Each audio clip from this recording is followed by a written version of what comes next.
ছাগল ম্যাডাম দাঁড়াও।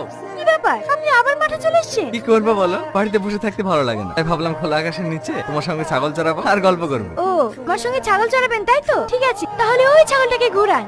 হ্যাঁ যান যান, ছাগলটাকে ঘোরান গা। ঠিক আছে, ঘোরাচ্ছি।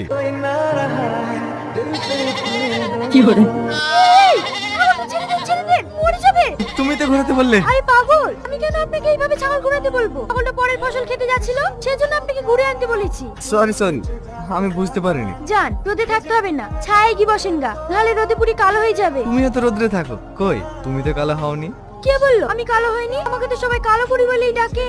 একটা কথা বলবো, তুমি সবার চোখে কালো হতে পারো, কিন্তু আমার চোখে তুমি সব চাইতে সুন্দর। থাক থাক, অত মিথ্যে কথা বলতে হবে না। যান, আপনি ছায়ায় কি বসেননি। ও বাবা গো বাবা, আমাকে খেয়ে ফেললো, বাঁচাও। কি হলো আপনার? ওরকম করছেন কেন? কি হলো? আমাকে বাঁচাও, আমাকে সাপে কামড়েছে, আমাকে তাড়াতাড়ি হসপিটালে চলো, আমাকে সাপে কামড়েছে।